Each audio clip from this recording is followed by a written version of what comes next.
El siguiente segmento tiene contenido o opinión. Los contertulios analizan ahora la actualidad del país y el mundo. En A Primera Hora, la tertulia del día. Un ejercicio de plena libertad de expresión con responsabilidad. 6:33 en la mañana, saludos cordiales a quienes ya siguen a nuestra sintonía. Muy tempranito, mañana fría, helada en la capital de la República. ¿Qué temperatura reporta nuestro termómetro? A ver. 9 grados centígrados reporta nuestro termómetro a esta hora. Bastante frío en Quito, ¿ah? Terrible. Sí. Pero donde hay calentura es en la política latinoamericana y sudamericana. Amanecemos en Perú con dos presidentes, con tertulio después de una intensa jornada, la de ayer. En 3 o 4 horas pasamos de que Martín Vizcarra anuncie la disolución del Congreso, que ese Congreso desconozca lo resuelto por Vizcarra y decida destituirlo por incapacidad temporal moral. Incapacidad moral. O sea, ¿Cómo se valora la moral? Qué sé yo, nuestros congresos se inventan cada cosa, hacen de la Constitución plastilina y a ratos un papel trapiche, higiénico, ¿no? Un trapiche. Kleenex parece la Constitución de nuestros pueblos. Y después ese mismo congreso decide designar a quien era vicepresidenta de Vizcarra, la señora Araoz, como nueva presidenta de la República del Perú. A esta hora Vizcarra, quien fue sucesor de Pedro Pablo Kuczynski, quien fue involucrado y procesado, investigado en estos temas y tramas de corrupción de Odebrecht, que le ganó la segunda vuelta o el balotaje a la señora Keiko Fujimori, hija de Alberto Fujimori, tenía como vicepresidenta a la señora Araoz. Bueno, Araoz ahora ha sido designada presidenta por el Congreso peruano, pero a esta hora Vizcarra cuenta con el respaldo de las Fuerzas Armadas y de la Policía peruana. La señora Araoz cuenta con el respaldo de organismos internacionales como la OEA. Serán horas definitivas las de la mañana de este martes en el Perú con tertulia. Sí, nuestra política latinoamericana, nuestra política criolla siempre da para comentar. El Perú no será el primer y único caso. En el Ecuador tenemos experiencias, tal vez más que los peruanos en estas materias. 1997, 2000 y 2005. Para mencionar los ejemplos más recientes. Pero partamos de la resolución adoptada por Martín Vizcarra. Hagamos una mirada retrospectiva y vamos más atrás. Vizcarra reemplaza en sus funciones a Pedro Pablo Kuczynski, que como es de dominio público, sobre él estaba una inminente posibilidad de destitución por parte del Congreso de la República del Perú por su supuesta vinculación con la trama de Odebrecht. Kuczynski, que además se convirtió en la sorpresa del proceso electoral a través del cual llegó al poder, derrotó en la segunda vuelta o en el balotaje peruano a Keiko Fujimori, que para ese momento constaba como la favorita. Los dos auspiciados por Odebrecht. Los dos auspiciados por Odebrecht. Tanto Fujimori cuanto Kuczynski. Kuczynski renuncia y en el Perú hay una figura del presidente y dos vicepresidentes, a diferencia de lo que estamos acostumbrados en el Ecuador. Nuestra política incluye en una sola papeleta un binomio presidencial, presidente y vicepresidente de la República. Antes, en constituciones anteriores a la del 79, por ejemplo, al vicepresidente de la República se lo elegía en una papeleta distinta. Y hubo casos que recoge la historia de vicepresidentes que eran opositores a los presidentes ecuatorianos en su momento. En el Perú, en cambio, presidente y dos vicepresidentes, el primer vicepresidente Martín Vizcarra, quien asumió el poder. Bueno, Vizcarra hace uso del artículo 134 de la Constitución peruana, que tiene que ver con la disolución del Congreso. Partiendo solamente de ese elemento, uno podría pensar que la decisión de Vizcarra no es un golpe de Estado, sino que se trata de una decisión de carácter constitucional. Habrá gente que seguramente asuma la decisión de Vizcarra como un golpe de Estado contra el Parlamento de la República del Perú. El 134 de la Constitución peruana, ¿qué dice? El presidente de la República está facultado para disolver el Congreso si éste ha censurado o negado su confianza a dos consejos de ministros. El decreto de disolución contiene la convocatoria de elecciones para un nuevo Congreso. Dichas elecciones se realizan dentro de los 4 meses de la fecha de disolución, sin que pueda alterarse el sistema electoral preexistente. No puede disolverse el Congreso en el último año de su mandato. Disuelto el Congreso, se mantiene en funciones la Comisión Permanente, la cual no puede ser disuelta. Vizcarra invoca el artículo 134 debido a una situación de crisis política en la República del Perú.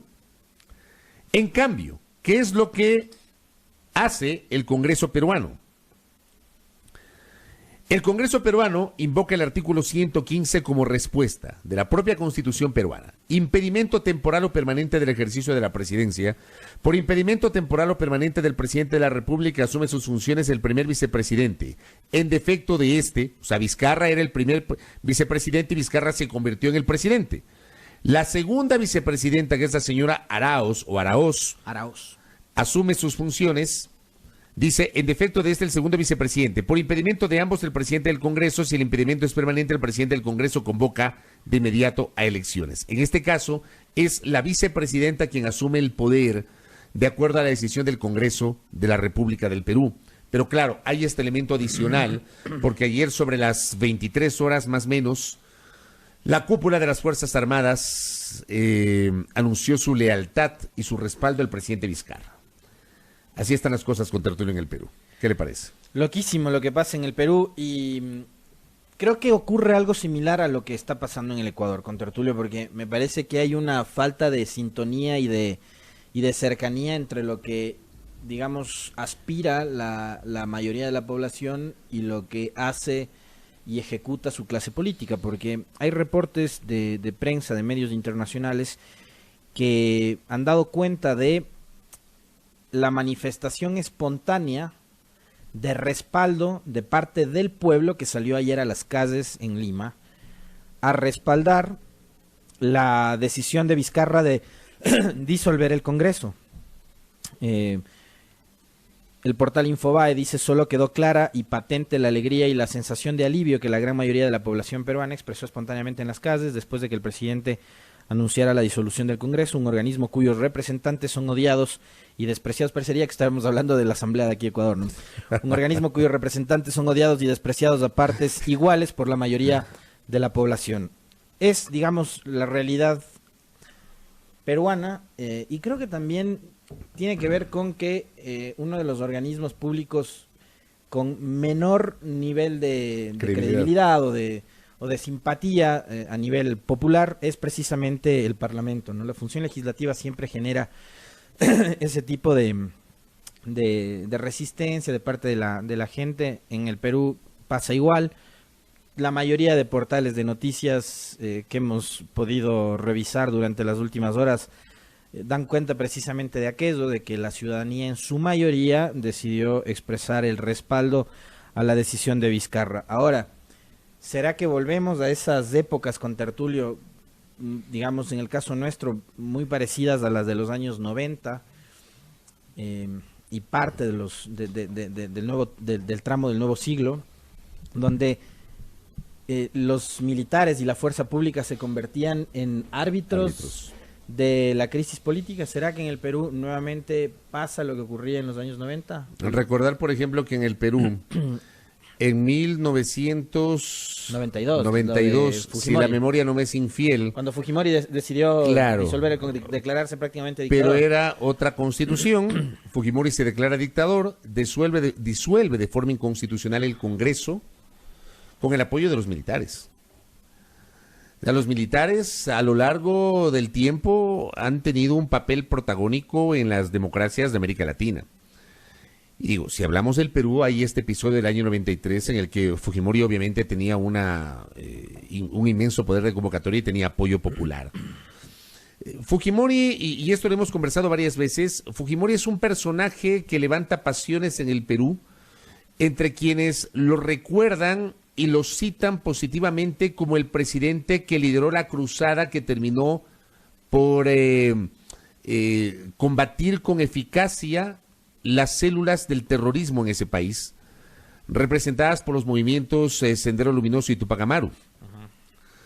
Creo que muchos tenemos en la retina, y sobre todo para los más jóvenes les recomiendo revisar ese material en YouTube o en el Google, el momento en el cual Alberto Fujimori presenta a Abimael Guzmán. El gobierno de Alberto Fujimori presenta a Abimael Guzmán. ¿Te imaginas de eso hoy con el impacto que tienen las redes sociales? Claro. sería tremendo, ¿no? En esa época solo con los medios de comunicación. Al presidente Gonzalo, así se lo conocía a Abimael Guzmán. ¿Qué nivel de impacto tuvo Lo presentaron al presidente aquel golpe Gonzalo. que dio Fujimori, ¿no? Claro, o por ejemplo hay otro episodio del cual fui parcialmente testigo, la toma en diciembre de 1996 De la embajada de Japón. de la residencia del embajador de Japón en Lima, en el sector de San Isidro, uno de los sectores más exclusivos de la capital peruana. Una toma que fue protagonizada por Túpac Amaru. Esa toma duró más o menos unos 3 o 4 meses. Supuestamente estaban negociando, pero en realidad lo que estaban era ganando tiempo porque diseñaron todo un plan a través del cual se generó un operativo que se instrumentó a través de las alcantarillas, de las cloacas. Y finalmente se generó la incursión, si mal no recuerdo, en abril del año 97, que desembocó en el rescate de esa residencia. Creo que hubo 3 fallecidos. Fueron abatidos todos, si mal no recuerdo, y me parece que fueron 3 fallecidos del lado de los civiles que habían sido secuestrados en aquel tiempo. Pero claro, hay una escena en la cual Fujimori se pasea desde el estribo de un bus, trasladando ahí a las personas que habían sido rescatadas. Operación Chavín de Guantar se llamó. Chavín de Guantar, o de Guantar. Ahí tienes tú, esa operación. Yo no pude ir a la operación porque se me había perdido el pasaporte y no pude viajar al Perú. Pero estuve en diciembre cuando ocurrió la toma de la residencia de la Embajada de Japón en Lima. Y claro, hay esta escena de Fujimori paseándose en el estribo del bus que iba trasladando a los rehenes que habían sido rescatados y saludando a la gente. Entonces, Fujimori generó esto en el Perú. Y también hay gente, evidentemente, que no comulga, que cree que Fujimori se excedió, que hubo un atentado a los derechos humanos y que sus gobiernos, sus 3 gobiernos, fueron altamente corruptos. El ejemplo más claro es el de Montesinos. Vladimiro Montesinos, ¿no? Y los Vladivideos. Entonces, digamos, eso pasa en el Perú. Y en todos estos episodios, los militares con un papel protagónico. Aquí en el Ecuador, los militares, amigos y amigas, han tenido un papel protagónico, tuvieron un papel protagónico en los episodios que desembocaron en la caída de Abdalá Bucaram Ortiz en el año 97. Yo no me voy a cansar de reflexionar y de repetir este hecho que a mí siempre me pareció inconstitucional. La caída de Bucaram, si bien es cierto, se invocó una causal establecida en la Constitución, que era la incapacidad mental para gobernar el presidente de la República. Si mal no recuerdo, consagrada en el artículo 100 de esa Constitución, la Constitución del 79 vigente para febrero del año 97, pero Bucaram no tuvo derecho a la defensa, no hubo fórmula de juicio, no se respetó el debido proceso, tampoco hubo una prueba que certifique que el presidente estaba loco. Y a Bucaram lo destituyeron. Como en el caso de ayer, el Congreso de Ecuador en esa época se inventó una figura para destituir a Bucaram. Se inventó una figura. Que es la de incapacidad mental. Los militares tuvieron un papel clave en aquel momento. Los militares dieron su bendición para que se cree una figura inexistente en la Constitución, que era el interinazgo. El interinazgo más largo de la historia de la República del Ecuador, 18 meses, en la persona de quien lideraba en ese momento el Congreso de la República, desconociendo el mecanismo lógico de sucesión constitucional en la persona de la vicepresidenta de la República. En el año 2000, recordar a la audiencia que los militares tuvieron otro papel protagónico, el golpe militar aupado por coroneles del ejército, esos coroneles liderados por Lucio Gutiérrez, quien había sido edecán de Bucaram y edecán de Fabián Alarcón. Lucio Gutiérrez, conjuntamente con coroneles del ejército, lideró esa asonada, además con el respaldo de el movimiento indígena. Se tomaron el Congreso Nacional. Maguad renunció y abandonó el país. Maguad no fue destituido. Se tomaron la presidencia de la República. Se creó esta figura del triunvirato que tampoco existía en la Constitución, ya no con los coroneles, sino con el jefe del Comando Conjunto de las Fuerzas Armadas de la época, el general Carlos Mendoza. Varias veces he relatado este episodio que me acosté a la 1 de la madrugada del amanecer del 22 de enero del año 2000 y a las 4 de la mañana que me levanté, me encuentro pues con que en el Ministerio de Defensa había jurado como presidente el vicepresidente Gustavo Noboa Bejarano. Acá el escenario es algo parecido, ¿no? Y la pregunta que yo planteo a esta hora es, ¿cuánto cambió el Perú de 1992, de la crisis durante el gobierno de Fujimori, en la que él también disuelve el Congreso y decide declararse dictador, al Perú que tenemos hoy día? Probablemente el tema de la inseguridad y el tema del terrorismo podemos descartarlo. Hoy ya no hay ni Sendero Luminoso ni el movimiento Túpac Amaru en Perú. pero hay una crisis de ingobernabilidad terrible. Los portales de internet, los portales de noticias lo grafican de esta manera: la crisis es el punto más alto de un conflicto abierto entre el gobierno y el Congreso desde las elecciones generales de 2016, que dejaron un parlamento dominado con una abrumadora mayoría por el partido fujimorista, Fuerza Popular, y la presidencia en manos de Pedro Pablo Kuczynski. Fuerza Popular utilizó su poder en la Cámara para presionar al gobierno y para intentar gobernar desde el legislativo, lo que suscitó el rechazo de la población. El escándalo de corrupción de la constructora Odebrecht en el país terminó por costarle el cargo a Kuczynski y llevó a la asunción de su vicepresidente Vizcarra, quien encaró el cargo con la misión de enfrentar la corrupción que afecta gravemente a todo el país. Así, Vizcarra promovió una serie de reformas que lo enfrentaron con el Congreso, identificado como un organismo penetrado por la lacra de la corrupción y que por acción u omisión boicoteó varios intentos para modificar normas y tomar medidas contra los corruptos. Para solucionar el bloqueo político, Vizcarra propuso en julio un adelanto electoral para renovar tanto la presidencia como el Congreso, propuesta que sin embargo fue archivada sin debate por la Comisión de Constitución del Parlamento, ampliamente dominada por los fujimoristas. De forma simultánea, los congresistas opositores iniciaron un procedimiento exprés y poco transparente, nos parecemos un montón, ¿no?, para renovar a los magistrados del Tribunal Constitucional. La cuestión de confianza que planteó Vizcarra y que se debatió ayer era precisamente para evitar esa maniobra. ¿Qué es lo que podría pasar? Se plantean en la prensa internacional. La incertidumbre es muy amplia, ninguna de las partes reconoce a la otra y todo parece indicar que terminará en las manos del Tribunal Constitucional, que tendrá que dilucidar en último término si Vizcarra hizo bien en interpretar como denegado el pedido de confianza, dadas las acciones tomadas por el Congreso, mientras no parece que hay interés en desalojar a los congresistas que permanecen en el Palacio Legislativo. Tampoco hay sensación de inseguridad ciudadana ni temor a una intervención militar. Los medios de comunicación han actuado toda la jornada con absoluta libertad y lo siguen haciendo. Nadie ha sido detenido. Vizcarra convocó ya elecciones para renovar el Congreso y le dio fecha tal y como señala la Constitución peruana, que sería en enero del próximo año. Es una clara crisis de ingobernabilidad, ¿no? Una pugna de poderes, es eso, entre Congreso y Ejecutivo. Lo más saludable sería que llamen elecciones anticipadas tanto del presidente. ¿Qué es lo que planteaba Vizcarra hace tiempo, no? Él me parece un acto de desprendimiento ya lo había planteado, increíble para nuestra clase política, que Vizcarra no se aferre al cargo, sino que decida llamar o adelantar elecciones tanto presidenciales como legislativas. Pero mira tú que el fujimorismo, que es mayoría en el Congreso, se niega a esa posibilidad. Entonces, claro, se trata de una evidente pugna de poderes. Ante eso está hoy Perú enfrentándose. Sí, ¿cómo amanecerá el día de hoy Perú? ¿Cómo amanecerá Lima? ¿Cómo amanecerá el Congreso peruano? ¿Cómo amanecerá el Palacio de Pizarro, que es la sede del Poder Ejecutivo? Cuando ocurren este tipo de cosas, lo que uno aspira es que no se den enfrentamientos en las calles, ¿no? Por suerte hasta ahora está descartado eso, no ha habido personas detenidas, ni enfrentamientos, ni nada. Ya. Por acá César Armando Bermeo, yo no sabía este detalle. Dice, Vizcarra también estaba señalado en la trama de Odebrecht. No tenía yo conocimiento de ese detalle, en realidad no había seguido muy de cerca el tema de el rol de algunos políticos peruanos, con excepción de Kuczynski y de Fujimori, en la trama de Odebrecht. No sabía el tema de Vizcarra que nos alerta César Armando Bermeo, pero sí. Para que veas que el crecimiento económico tampoco es garantía de nada, ¿no? No. Porque no puedes discutir la situación económica del Perú, ¿no? Claro, pero no es garantía de nada. Cuando su clase política tiende a tener este tipo de pujas, de desencuentros, de desavenencias, vas a tener un escenario conflictivo como el que están viviendo ahora mismo en Perú. Sí. ¿Qué tan lejos estamos nosotros de vivir algo parecido? No lo sabemos. Créeme que después de haber sido testigo de 3 episodios, el de Bucarán, el de Maguad y luego el de Gutiérrez en 2005, yo espero que estemos lejos de esos episodios.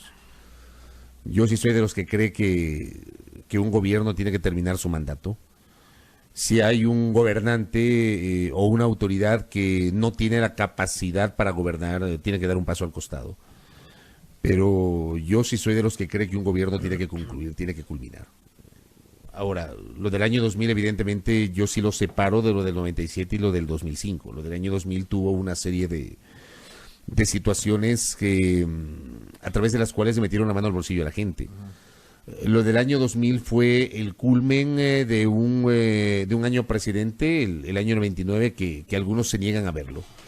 Créeme que yo en estos momentos, en estos tiempos, a mí me impresiona la poca capacidad de análisis que tiene un segmento de la sociedad y la poca memoria que tiene ese mismo segmento de la sociedad al desconocer la crisis del año 99, al pretender matizarla, al pretender justificarla, al pretender... compararla. Sí, comparar la crisis del 99 con la situación económica actual o con crisis anteriores que pudo haber tenido la República. Oye, a propósito de lo que acabas de decir con Tertulio, que me parece a mí que es una barbaridad pretender comparar lo que se vivió en esa época con lo que estamos viviendo hoy día.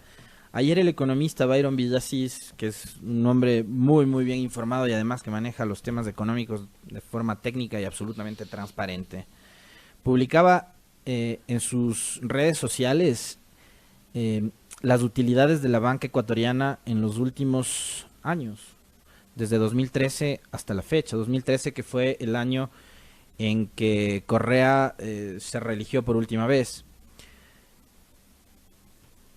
2013, 269 millones de dólares de utilidades para la banca. 2014, 335. 2015, 271. 2016, 223.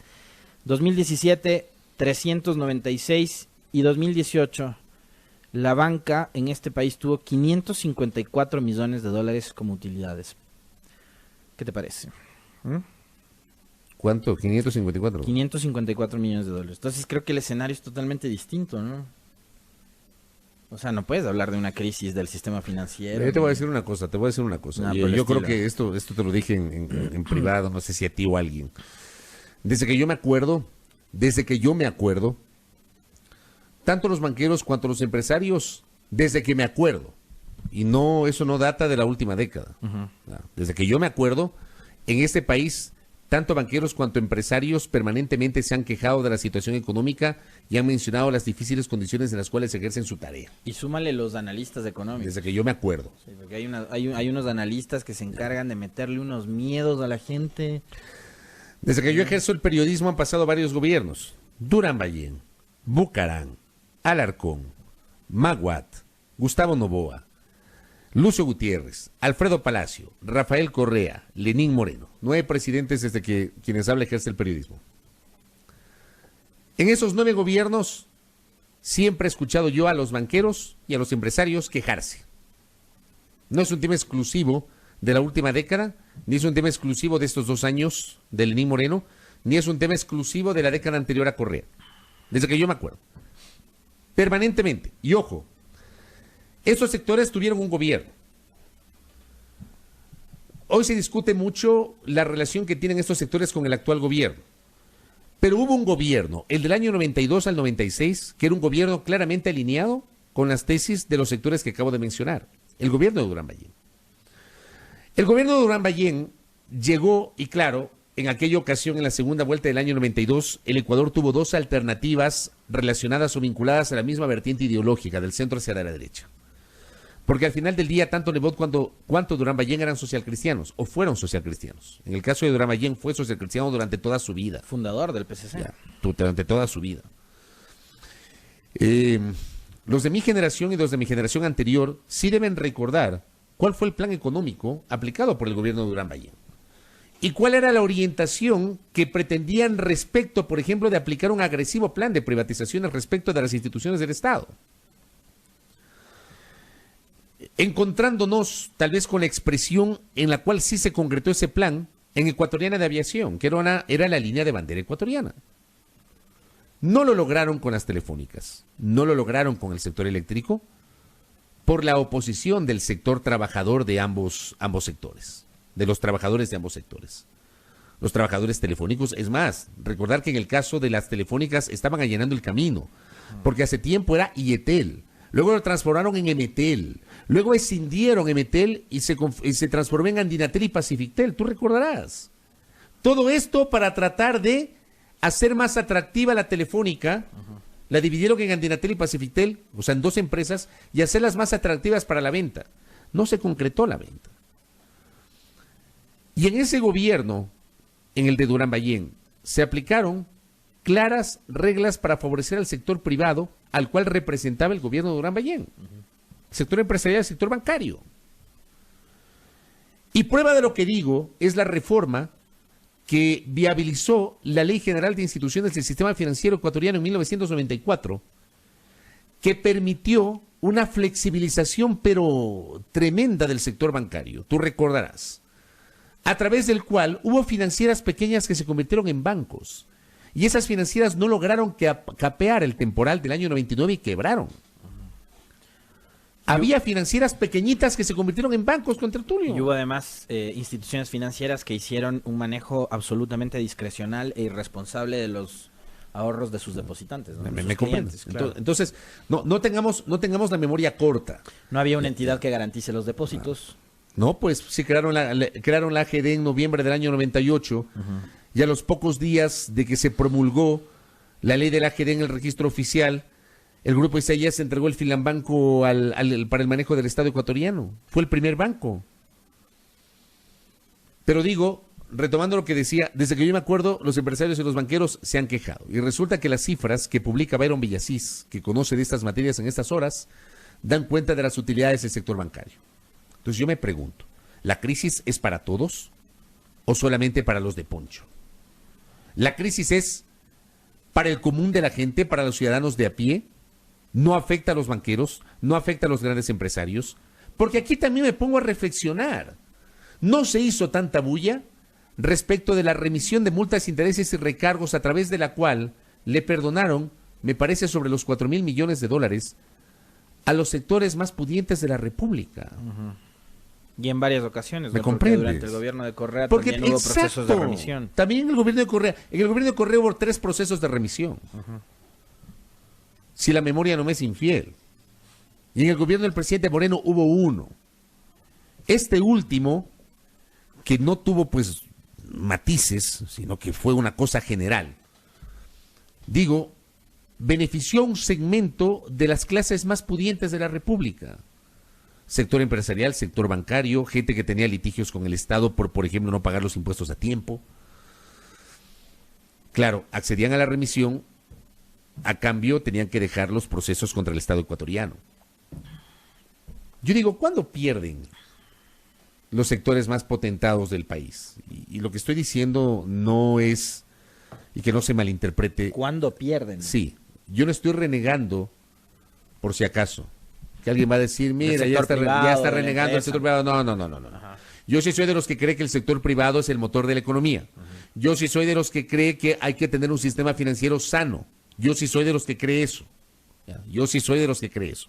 Yo sí soy de los que cree en la justicia social con libertad. Yo sí soy de los que creen que el sector privado debe coexistir con el sector público. Yo sí pienso en eso. Sí es una tesis con la cual yo comulgo en lo personal. Yo no voy a renegar del sector privado. No voy a renegar del capitalismo, de ninguna forma. Sí reniego del discurso a través del cual los sectores que más han ganado en los últimos tiempos resulta que permanentemente se quejan de las reglas del juego. ¿O no?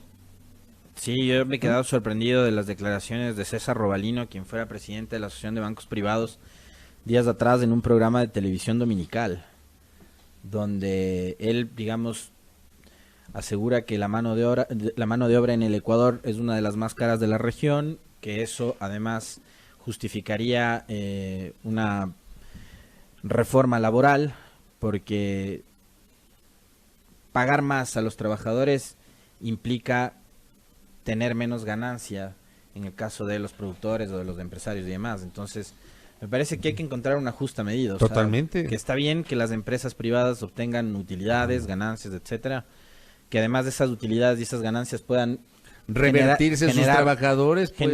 Generar reinversión. Por supuesto. ¿No? Pero que también se respeten los derechos laborales, porque sobre pretexto de beneficiar nuevamente, como tú señalas, a las clases más pudientes o al sector empresarial, no se puede ir por la vía de la reducción de los derechos que han sido obtenidos a través de la historia y por mecanismos además totalmente justos, legales, de parte de los trabajadores. Entonces, yo creo que sí hay que encontrar una justa medida, no satanizar el hecho de los beneficios que actualmente tiene la clase trabajadora, tampoco satanizar, digamos, el afán que pueden tener los empresarios por tratar de obtener mayor rentabilidad en su actividad productiva. Pero yo creo que sí hay que empezar a, sobre todo, dejar de estigmatizar. Tampoco creo que el hacer que los empresarios paguen los impuestos y lo que les corresponde sea persecución, como pretendió decir el otro día un ministro de este gobierno, que parte de la persecución correísta era hacer que los empresarios paguen impuestos. O sea, me parece que eso no está bien tampoco, ¿no? Y además, impuestos pagamos Todos. casi todos, ¿no? Todos. O todos, sí. El IVA pagas a diario cuando, Claro. cuando compras lo que Claro. sea, cuando vas a comer, pagas IVA. Claro. Así que eso tampoco puede satanizarse. O sea, estás viviendo en un estado de derecho, además, se supone, ¿no? Hay reglas y una de esas reglas es que los ciudadanos tengan que aportar al Estado a través de los impuestos. Claro, de ninguna forma hay El que más gana, de modo, más paga. Exacto. De modo Así alguno hay que funciona. satanizar. De modo alguno hay que satanizar. Pero yo sí cuestiono el hecho de que tenemos una sociedad altamente quejumbrosa. Y tenemos un sector empresarial y un sector bancario altamente quejumbrosos. Los dos sectores. Los banqueros y los empresarios. Altamente quejumbrosos. Y digo, esto no es de hoy. Esto no es de hace 10 años o 12 años. Esto es de siempre, desde que me acuerdo. Siempre se han quejado y se seguirán quejando.